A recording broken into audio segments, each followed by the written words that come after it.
KC Energy and Infra Limited अपना IPO लेके आ रहे हैं जिसकी ओपनिंग डेट है 28 दिसंबर और 2 जनवरी को ये आईपीओ क्लोज हो जाएगा। So in this video we will discuss कि यहाँ पर इसकी जीएमपी कितनी चल रही है, आपको लिस्टिंग गेन कितना मिल सकता है, प्लस यहाँ पर इसका एक कंप्लीट ओवरव्यू देखेंगे, नेचर ऑफ बिजनेस देखेंगे, फाइनेंशियल्स देखेंगे। तो कंप्लीट एक ओवरव्यू इस आईपीओ का हम करने वाले हैं।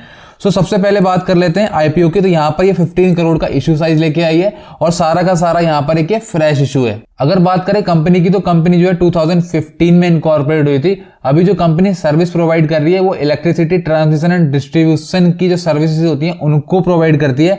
मैं आपको यहाँ पर इसकी साइट पर ले जाके इसकी सर्विसेज दिखा देता हूँ। अभी जो कंपनी सर्विस ऑफर कर रही है उसमें कर रही है ट्रांसमिशन लाइन टावर्स। आपने देखा होगा इस टाइप के जो टावर्स होते हैं ना वो कंपनी लगाती है। उसके अलावा underground cable extra high voltage, मतलब जो केबल बिछाई जाती है ना जमीन के अंदर जो हाई वोल्टेज की होती है, तो कंपनी वो भी सर्विस ऑफर करती है। उसके अलावा यहाँ पर आप देखो इस तरह के जो मोनोपोल्स होते हैं ना, जो आज के मॉडर्न डेज में इस तरह के मोनोपोल्स के थ्रू जो है ना ट्रांसमिशन किया जाता है, डिस्ट्रीब्यूट किया जाता है यहाँ पर लाइट को, तो वो भी कंपनी ऑफर कर रही है। आपने कई जगह इलेक्ट्रिसिटी के सब स्टेशंस भी देखे होंगे। तो कंपनी क्या है, इनका ऑपरेशन एंड मेंटेनेंस यानी O&M का काम भी यहाँ पर करती है। सो ओवरऑल कंपनी जो है इसी तरह की सर्विस को प्रोवाइड कर रही है। अगर हम इसके प्रोजेक्ट्स की बात करें तो कंपनी के पास जो अभी करंट में प्रोजेक्ट है, अगर हम करंट प्रोजेक्ट की बात करें जो कंपनी अभी हैंडल कर रही है, तो उसमें एक भवानी मंडी एक प्रोजेक्ट है। तो उसकी आप पिक्चर्स देख सकते हो, इस तरह का काम जो कंपनी वहां पर कर रही है। उसके अलावा एक जो बंडर सीमेंट है उसका भी प्रोजेक्ट यहाँ पर कंपनी के पास है। तो वहां पर जो डिस्ट्रीब्यूशन है इलेक्ट्रिसिटी का वो भी आप देख सकते हो, कंपनी उसने यहाँ पर पिक्चर्स लगा रखी है। अब एक और प्रोजेक्ट जो है वो है इसका गंगाधर लाइन। अब यहाँ पर देखो जैसे इसके सोलर का जो प्रोजेक्ट है वो भी चल रहा है। उसके अलावा यहाँ पर इसने पिक्चर्स लगा रखी है अपने उस प्रोजेक्ट की। तो ओवरऑल कंपनी के ये कुछ प्रोजेक्ट्स थे जिन पे अभी कंपनी हाल फिलहाल में काम कर रही है। अगर मैं मेजर क्लाइंट्स की बात करूं जो अभी कंपनी के पास मेजर क्लाइंट्स हैं, उसमें एक बड़ा नाम आता है राजस्थान राज्य विद्युत प्रसारण निगम लिमिटेड और उसके अलावा power grid corporation of India limited. ये दो बड़े नाम हैं जिनका प्रोजेक्ट अभी कंपनी हैंडल कर रही है।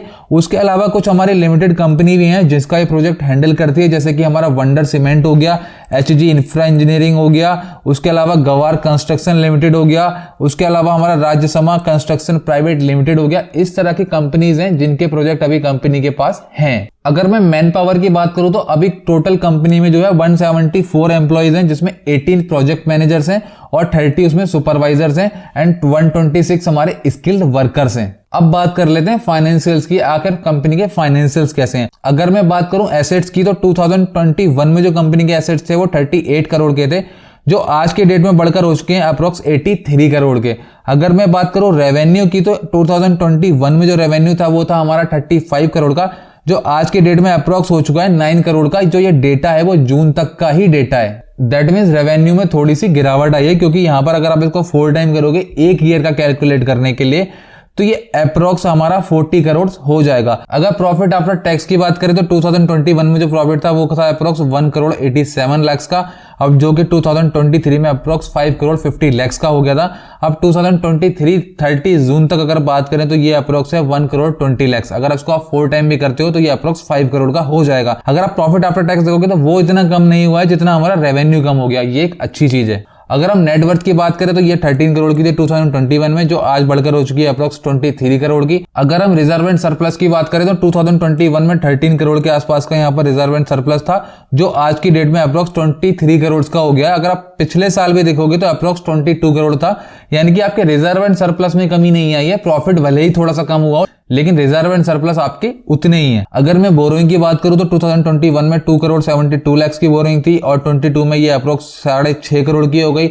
उसके अलावा 23 में यहाँ पर 22 करोड़ की, अब यहाँ पर 24 करोड़ की। लेकिन आप देखोगे बोरिंग में पिछले 2 साल में इतना चेंज नहीं आया, लेकिन 22 और 23 में काफी ज्यादा चेंज देखने को मिला है। सो यहाँ पर कंपनी को बोरिंग अपनी कंट्रोल करनी चाहिए। अगर मैं की परफॉर्मेंस इंडिकेटर की बात करूं तो यहाँ पर PE 7.59 है, जो कि मुझे बहुत, और रिटर्न ऑन इक्विटी यहाँ पर 25.13 है, और जो आइडल माना जाता है 15% माना जाता है, तो उससे यहाँ पर ये अच्छा लग रहा है। अगर मैं बात करूं ROCE तो यहाँ पर 22.32 है और डेट टू इक्विटी यहाँ पर 1.04 है, और अर्निंग पर शेयर यहाँ पर अप्रोक्स 7.11 है और रिटर्न ऑन नेटवर्थ यहाँ पर 25.13 है। अब बात कर लेते हैं कंपनी आखिर इस पैसे का करेगी क्या। सारा का सारा फ्रेश इशू है, सारा का सारा कंपनी के पास ही पैसा जाने वाला है।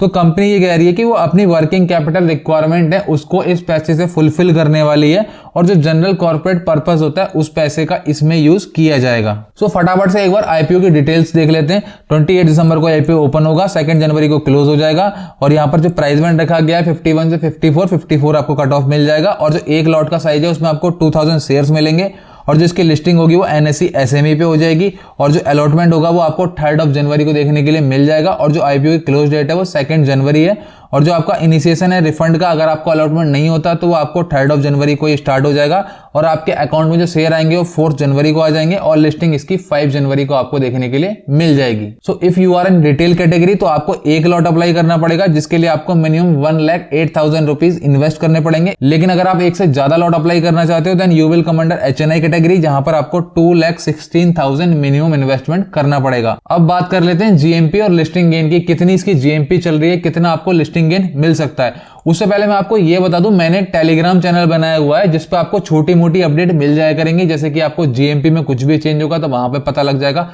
किसी भी आईपीओ का अलॉटमेंट होगा तो आपको वहां पर पता लग जाएगा, कुछ भी सब्सक्रिप्शन में थोड़ा बहुत इधर उधर चेंजेस होंगे तो वो आपको पता लग जाएगा। मतलब छोटी मोटी अपडेट जिनके लिए वीडियो नहीं बनाई जा सकती तो वो मैं उस चैनल पे अपडेट कर दिया करूंगा। अगर आपका मन हो तो आप उसको सब्सक्राइब कर सकते हो, डिस्क्रिप्शन में आपको लिंक मिल जाएगा। सो अगर मैं जीएमपी की बात करूं तो अभी जो जीएमपी चल रही है वो चल रही है इसकी अप्रोक्स 35 रुपीज की, यानी उसके अकॉर्डिंग यहाँ पर जो जीएमपी के अकॉर्डिंग लिस्टिंग गेन बनता है वो बनता है 64.81% का, यानी 53,200 का यहाँ पर आपको लिस्टिंग गेन मिल सकता है। बट ये कोई एग्जैक्ट प्राइस नहीं होता, हम जीएमपी के अकॉर्डिंग आपको एक एग्जैक्ट फिगर नहीं बता सकते, बट एक आप मान सकते हो कि इस रेंज के अराउंड यहाँ पर आपको एक्सपेक्टेशन है लिस्टिंग गेन मिलने की। सो ये कोई फिक्स फिगर नहीं होता। अगर आप इस आईपीओ में अप्लाई करना चाहते हो तो आप अपना रिस्क और एनालिसिस देख के ही अप्लाई करना। मैंने आपको यहाँ पर इसका एक ओवरव्यू दिया है। आई होप आपको काफी ज्यादा गाइडेंस मिलेगा इस डिसीजन को लेने के लिए कि आपको इसमें अप्लाई करना चाहिए या नहीं करना चाहिए।